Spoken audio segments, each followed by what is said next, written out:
Good afternoon and welcome to Music at St. Alban's new series of programs called Piano and Poets. This series rediscovers an important performing idiom almost forgotten today. In the 19th century, particularly in styles yearning for faraway lands and cultures, poetry and music were combined in a melodrama that was brought to life with interest and a soundtrack by a dazzling solo pianist and an animated actor-speaker. Today's program starts with a brief overview of music, art, and architecture at St. Albans.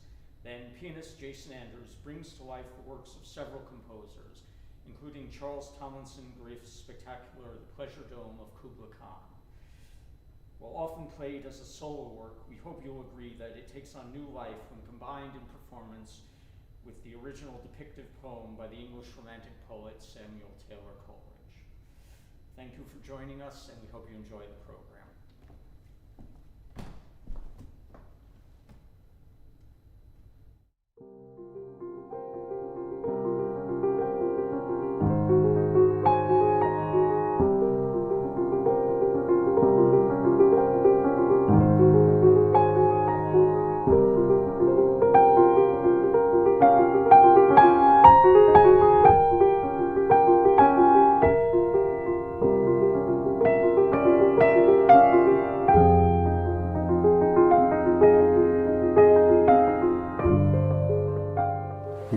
And welcome to St. Albans Church and our classical music concert series.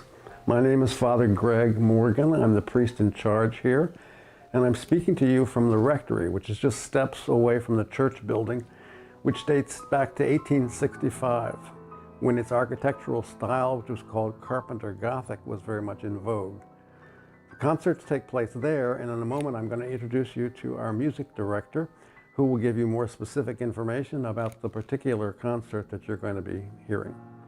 For the moment, however, I wanted to just provide you with some context which will help you appreciate the setting. As I mentioned, we have been here on the south shore of Staten Island for over 150 years.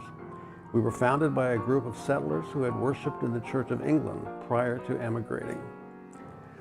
The church is named for the first martyr of Britain, who was named Alban, and it takes our story and the history of the British Isles all the way back to the 3rd century. We are part of the worldwide Anglican Communion, which is headed by the Archbishop of Canterbury. After the American Revolution, we were renamed the Episcopal Church, which simply means a church headed by bishops. What we offer is unique. For complex historical reasons, our church combines Catholic and Protestant traditions in such a way as to make our form of worship translatable and attractive to people from diverse backgrounds. So we offer worship forms dating to the very beginning of the Christian church in the final days of the Roman Empire, forms characterized by beautiful liturgy, which came to be associated with England's broader literary heritage, and a rich musical tradition with roots in the medieval church as well as Renaissance Europe. Our church building was carefully restored in the 1980s and now enjoys triple historic landmark status on federal, state, and local levels. In addition to being quite beautiful and historic, our church building offers an outstanding acoustic, and it's ideally suited to classical music performance. We're pleased to be able to offer this outstanding series of concerts to the people of the South Shore and beyond. We welcome you and hope you'll return many times. Although you will see many features of our church interior during the concerts, we're also happy to give you a tour so you can see this wonderful setting when you're in the area. Today's program now will be described for you by our music director. We thank you for your interest in our program. Welcome to St. Albans Church, New York City, on the southernmost tip of the South Shore of Staten Island. I'm Kenneth Hamrick, the Director of Music and Arts in this wonderful setting, a haven for anyone interested in arts and culture of the 19th century.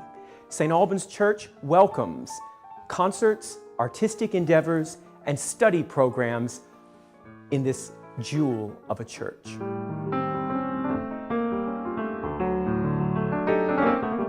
With its splendid acoustic, surviving from its original construction in 1865, listeners often marvel at the sound that is created in this small wood and plaster building. What we liken it to is that the people in the old days, the builders, they knew what they were doing. Suddenly, from different spots of the room, the architecture will take a hold of the sound and it will spin it into a wonderful experience, an aural experience. As you move through the room, you can hear suddenly melodiousness arises from the horsehair plaster in the ceiling and the strong crossbeam construction. Music in this historic place re-engages people with natural music making in a historic setting, exploring the way that the masters intended.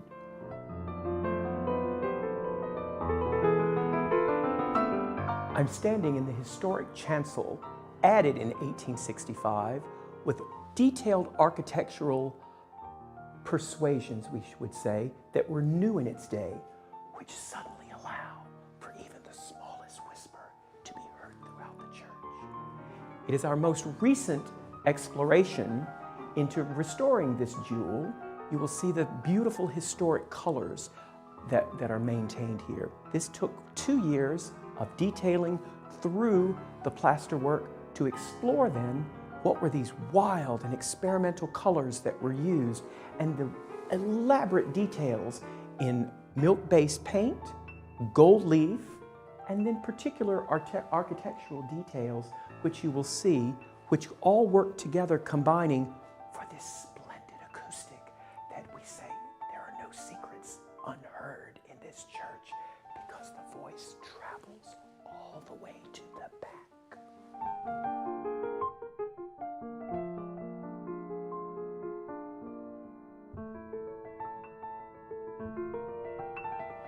Visitors often ask, what is the source of inspiration for these what are called trefoil designs? You will see they depict a fan, they depict a bouquet of flowers, but then all combined together, they have symbols of Trinity, Father, Son, and Holy Spirit, as well as then color details, which then make the trefoil design pop, is what the word that they used in the olden days. Ours in the restoration added the original details of gold leaf, which then in candlelight make the room sparkle. We believe that this was the intent, because not only then in attending services or concerts or maybe quiet prayer in this historic building, you are brought into a world of art, design, and depictions of heaven.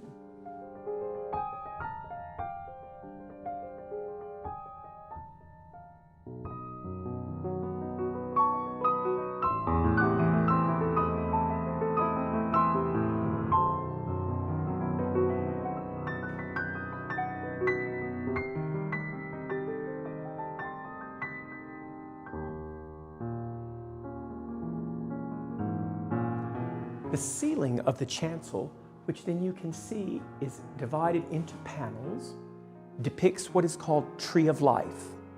The Tree of Life, as depicted in the Old Testament, brought to life in a new sense of color and design. Indeed, a bit modern for 1865, don't you think?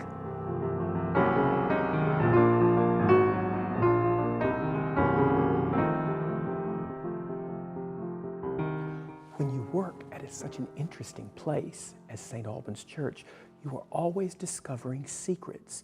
The people of the past are forever with you, and they left little clues of their remembrances for us to find and explore, such as even something as simply unassuming as a hymn board where the numbers in the hymn book are put up for the services. You discover then on the back, its constructor was very proud of his work and then leaves forever a tribute to himself.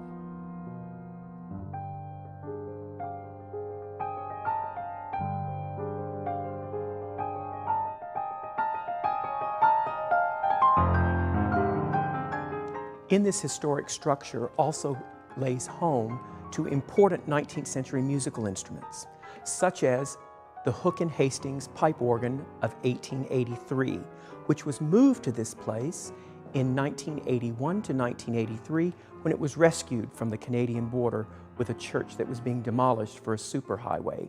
Suddenly, a rescue adopted into a new home brings to life a perfect situation of sound, music, architecture, and culture.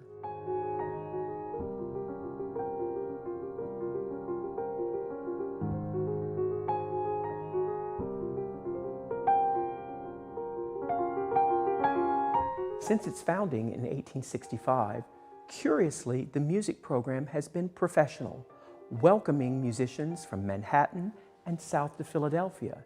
In fact, there are records in the church archives where important professional musicians say performing a piano concerto at Carnegie Hall might make their way south, taking one of the Vanderbilt ferries over to Staten Island and staying for the weekend or a week or a month with one of the families here in the area, performing concerts or performing for the church services at St. Albans Church, utilizing the fine instruments. They would then make their way, utilizing another of the Vanderbilt ferries, to take them over from the South Shore into New Jersey and on their way to Philadelphia, thereby establishing a professional contact from Carnegie Hall on 57th Street directly to the Academy of Music in Philadelphia, with a layover at St. Albans Church, Staten Island.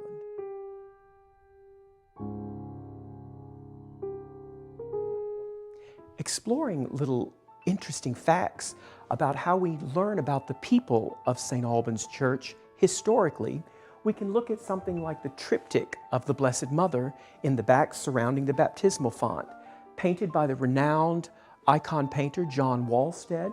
You see the Blessed Mother in splendor holding the baby Jesus. On the right is St. Alban, the first martyr of England. But on the left, a rarely depicted example of Anne, the mother of the Blessed Mother, who was known in biblical times as a nursemaid, perhaps a doctor.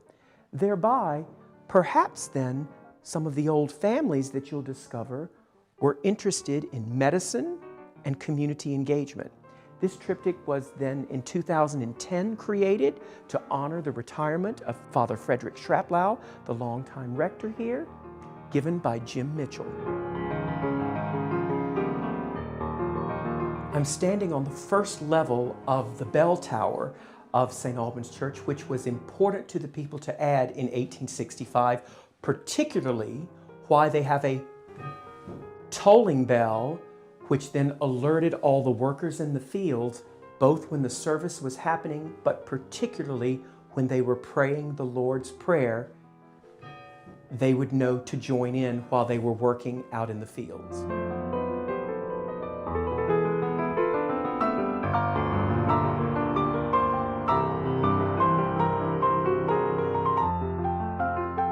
Visitors comment always on walking into this little gem of a church. It's life-changing, for you're in our modern times, but suddenly you're cast back into a world of splendor of earlier times. St. Albans offers a wide range of church services, concerts, architectural studies, engagement with the public in many ways. The concert series is sponsored by the New York City Department of Cultural Affairs and the New York State Council on the Arts. It intends to bring people into an earlier time to understand the music and culture, to understand people, not only then, but now. Please visit us soon. This first program in our Piano and Poet series centers around the magnificent Pleasure Dome of Kubla Khan by Charles Tomlinson Griffiths, but also includes interesting study pieces of poetry and solo piano music by Sergei Rachmaninoff, Joaquin Nin Kulmel, and Richard Strauss. Welcome to Music at St. Albans.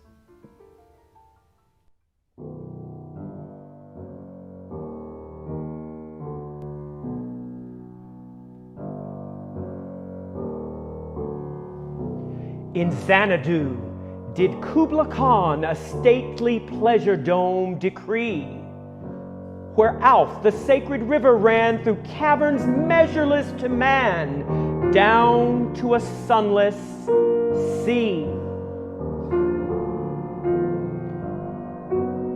So twice 5 miles of fertile ground with walls and towers were girdled round, and there were gardens bright with sinuous rills, where blossomed many an incense-bearing tree. And here were forests ancient as the hills, enfolding sunny spots of greenery.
But oh, that deep romantic chasm which slanted down the green hill athwart a cedarn cover, a savage place, as holy and enchanted as air beneath a waning moon, was haunted by a woman wailing for her demon lover.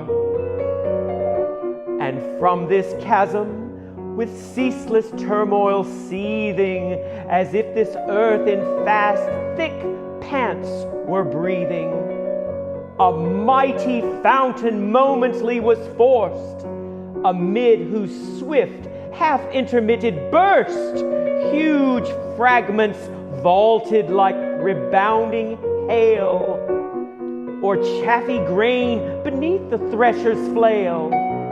And mid these dancing rocks, at once and ever, it flung up momently the sacred river. 5 miles meandering with a mazy motion, through wood and dale the sacred river ran, then reached the caverns measureless to man, and sank in tumult to a lifeless ocean. And mid this tumult, Kubla heard from afar ancestral voices prophesying war.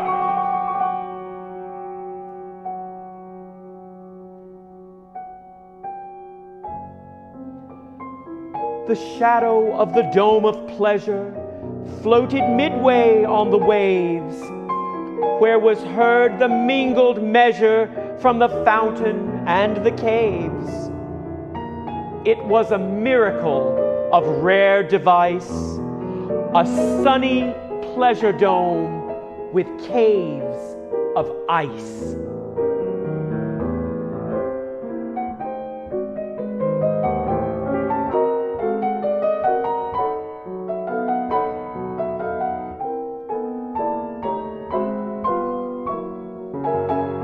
A damsel with a dulcimer, in a vision once I saw. It was an Abyssinian maid, and on her dulcimer she played, singing of Mount Abora. Could I revive within me her symphony and song? To such a deep delight 'twould win me, that with music loud and long I would build that dome in air, that sunny dome, those caves of ice. And all who heard should see them there, and all should cry, beware, beware! His flashing eyes, his floating hair, weave a circle round him thrice.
And close your eyes with holy dread, for he on honeydew hath fed and drunk the milk of paradise.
How nice it is here. Look, Far away, the river is a blaze of fire. The meadows lie like carpets of color. The clouds are white.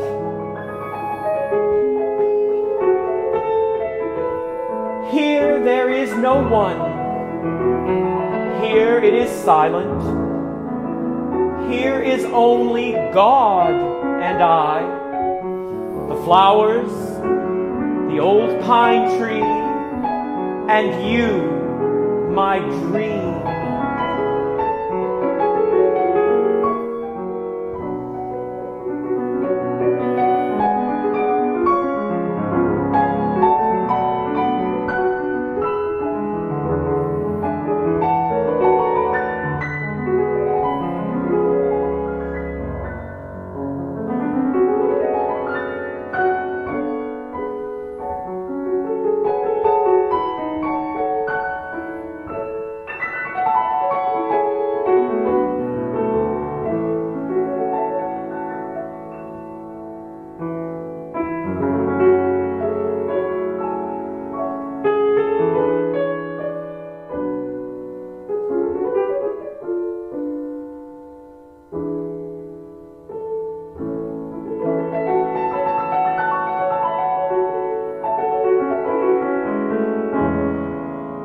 Nice it is here. Look far away. The river is a blaze of fire. The meadows lie like carpets of color. The clouds are white, and there is no one. Here it is silent. Here is only God and I. The flowers, the old pine tree, and you, my dream.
My soul gives forth a pure sound, and I imagine the poor thing already torn apart by the furious outrages of frantic times.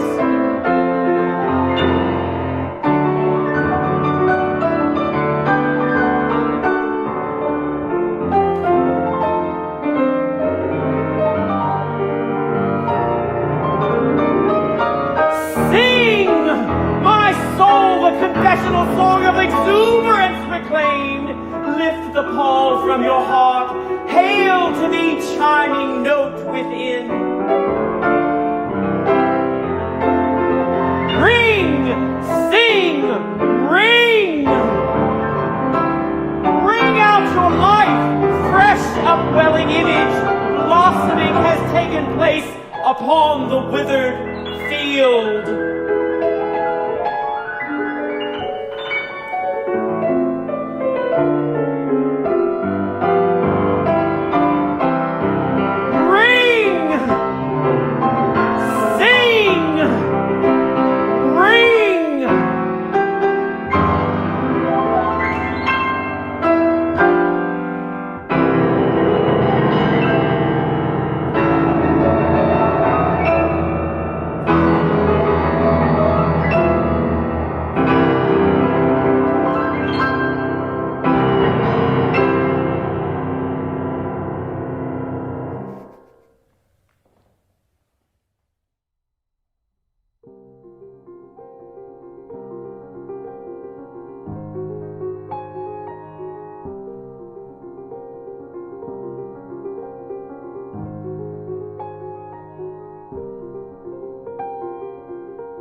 you.